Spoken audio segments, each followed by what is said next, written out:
Welcome to Ink and Desire. In the previous chapter, our lovers enjoyed a night of love and lust as Sean gave River a lesson in trust. In chapter 12, they finally arrive at Jacob's birthday. What starts as a fun-filled day at camp turns into a nightmare full of secrets and betrayal. Join me for chapter 12 of A River Flows. And don't forget to like, subscribe, and click the notification bell so you never miss a word. We finally pull into camp around 1 p.m. the next day, rolling up like two carefree hippies. As soon as we step out of the car, I hear Luca from across the gravel path. "Sean, about damn time! And where the hell is your hair?" Sean laughs and pops the trunk. "Traffic was a bitch, and I'm growing it back." He pulls out our bags, still grinning, and pulls Luca into a hug. "Man, I haven't seen you since the engagement party. What's happening to us?" Luca embraces him, but keeps his eyes on me. "A day's worth of traffic, huh? I've been working. Been busy," he says with a slight frown on his face. Sean pulls me close. "This is my girl, River. You remember her from the engagement party?" Luca pulls a key from his pocket and holds it out, barely acknowledging Sean's introduction. "You're in the cabin next to me and Maddie." He drops the key into Sean's hand and, without another word, walks off. The cabins are adorable, rustic charm with just enough space for two. Sean and I are halfway through unpacking when Maddie bursts in like a hurricane. "Gio, you finally made it!" She pulls us both into a hug. "Everyone's down at the lake. Get your sexy swimwear on and let's go. Chop chop," she says, slapping my ass. Sean smiles at me. "Told you, no time to chill." The lake is buzzing when we get there. People everywhere. Luca and a crew of shirtless guys are water jousting like it's the Olympics. There's an inflatable obstacle course. Emmy and Jacob are paddleboarding, people are tubing, and a DJ is blasting music, keeping the energy high. We're just a few seconds in, and I'm already dancing. "Babe, this is dope!" I shimmy out of my jean shorts and toss them on a lounge chair, ready to cut loose. Sean's eyes go straight to my hips. "Damn, Trouble. That bikini is chef's kiss." "Thanks, lover boy," I wink. "Let's go get wet." Time flies when you're having fun. 1 minute the sun's high, and the next it's dipping below the trees, casting a warm glow over the lake. A group of us lounge around the fire with drinks in hand. Sean is off being Sean somewhere, and Maddie is lying beside me on a lounge chair, scrolling through her phone. Luca strolls over, dripping wet, and without warning, peels off his shirt and wrings it out, right over me. Cold water splashes down my chest and stomach, making me yelp as I jump up from my seat. "Luca!" I shriek. He smirks, totally unbothered. "I like you better wet," he says with a glint in his eye. I grab a damp towel and swipe at myself. "Such an ass," I snap, glaring at him. But he doesn't back off. He steps in closer, trailing a finger just under the waist of my bikini bottom. "You don't really think that, do you?" Before I can react, Maddie springs up and wedges herself between us. "Whoa, back it up. You've definitely had one too many," she says, pushing him away. Luca chuckles, but his eyes stay locked on mine. "I'm not drunk, Mads. I know exactly what I'm doing and what I want." Then, tilting his head slightly, still looking dead at me, he adds, "The question is, do you?" I grab my shorts and head back to the cabin, but before I get far, Maddie jogs up behind me. "River, wait up! Damn," she says, letting out a nervous laugh. "Sorry about Luca. He's going through some shit." I roll my eyes. I bet. We walk in silence for a bit, the air thick between us. River, she finally says, Luca's intense, but he wouldn't go after his brother's girl. He's not that guy. I keep my eyes forward. He wasn't going after me. Maddie stops walking and grabs my arm. Come on, that's total bullshit and you know it. What are you trying to say? I ask. What happened between you two? She asks, her tone sharp with suspicion. Maddie, with all due respect, I don't owe you that. I pull my arm free and start walking again, but she's right behind me, persistent. The hell you don't, she snaps, grabbing my arm again. I like you. The chemistry between you and Gio is unreal. But if you're playing with his heart, I whip around, cutting her off. No, that's not what I'm doing. I rub my temples, trying to make sense of what happened with Luca. Could you just stop fucking pressing me? Seriously, you're being annoying as hell right now, Maddie. I know you slept with him. Luca's fingers were practically inside your bikini bottom back there. I glare at her. No, they weren't. Yes, the fuck they were. He's way too comfortable with your body. My brother's a dick sometimes, yeah, but not that kind of dick. He wouldn't touch you like that unless… Damn it! I explode. I had sex with him, okay? Once. Before I ever met Sean. I'm pissed that I allowed myself to be pressured into sharing this shit with her. She nods slowly. Yeah, I figured. She grabs my hand and tugs me toward her cabin. Come on. We need some strong-ass cocktails and a comfy couch. Back at Maddie's cabin, I sit on the couch beside her, nursing a cocktail while she studies me like a puzzle she's close to solving. So, you're sleeping with both of my brothers? She asks, seething. No, I told you, I say firmly. I slept with Luca once, before I met Sean. I give her the full rundown, the sex show, the timing, everything. Then I down the rest of my drink in one long gulp. Damn, she murmurs, shaking her head slowly. You've got to tell Gio. Tell Gio what?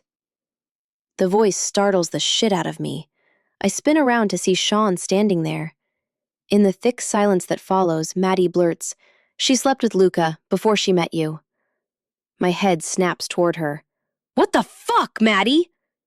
She just shrugs. Sometimes you've got to rip the damn Band-Aid off, she says, setting her glass on the table and prancing toward the door. I'm going back to the beach now. Sean looks completely lost, and I can't bring myself to speak. Riv, no. I cut him off and walk past him, heading straight for our cabin. Right now, packing my shit and getting the hell out of here sounds like the thing to do. Tears sting my eyes as I throw clothes into my bag. Sean bursts in, breathless. River, wait. Just stop for a second. What, Sean? I slept with your brother. You can't be with me. I don't need to wait to hear that. The look in his eyes is so soft and understanding. I try to hold it together, but my chest caves under the weight, and the tears spill. He gently wipes my face. River, I'm the wolf. I blink. What? I was Wile E. Coyote, he says. What the hell are you talking about?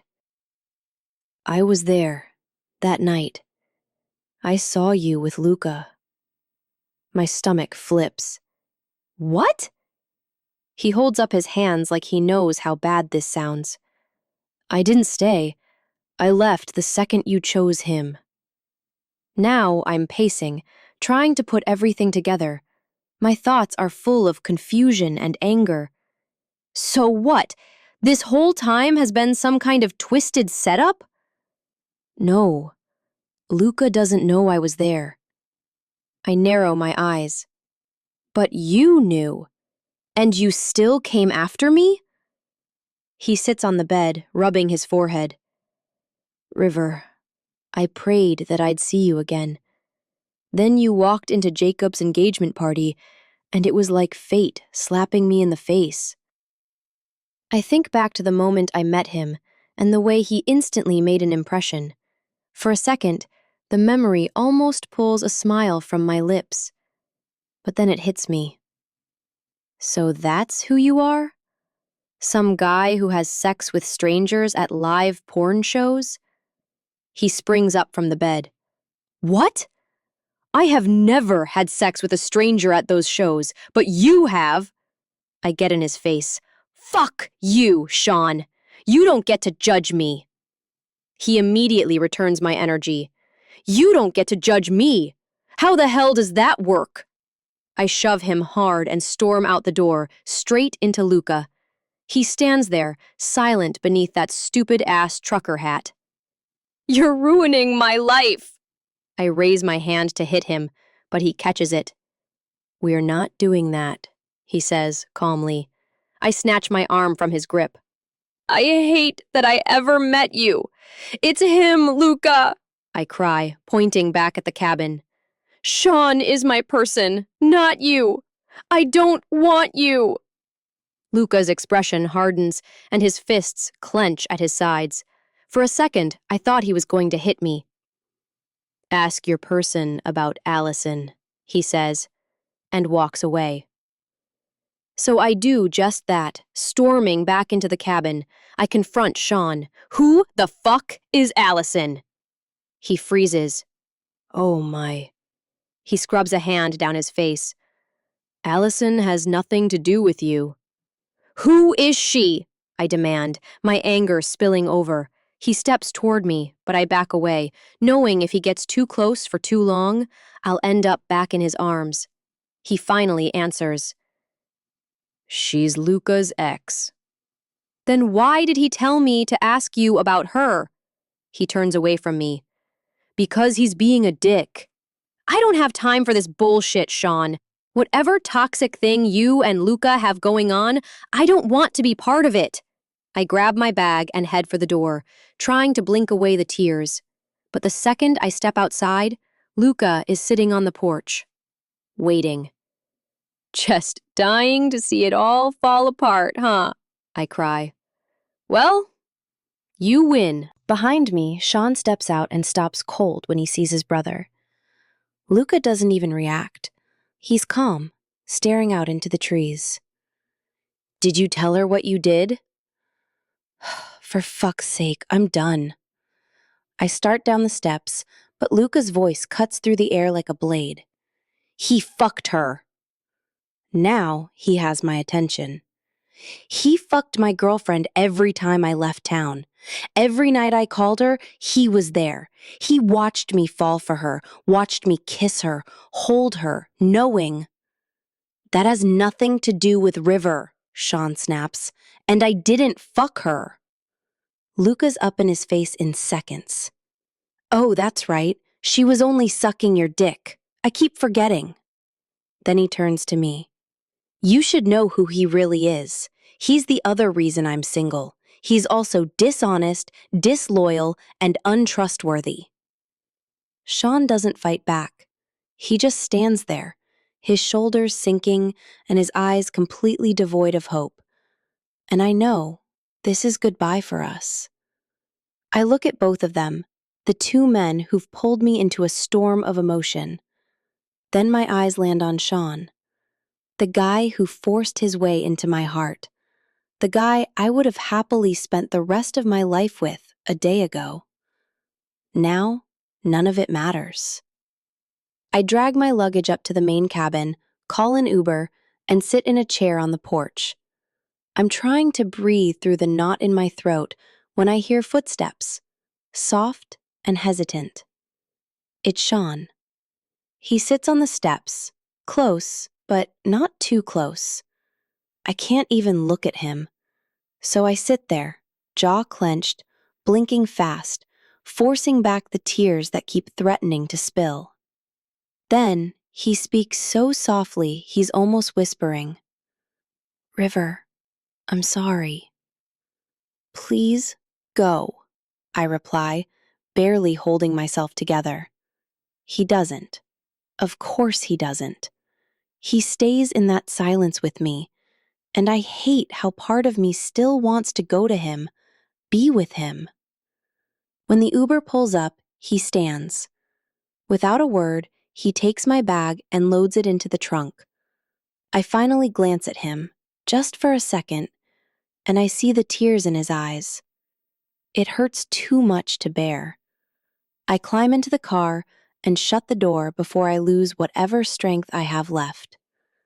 As we pull off, I stare into the side view mirror, watching him get smaller and smaller until he disappears.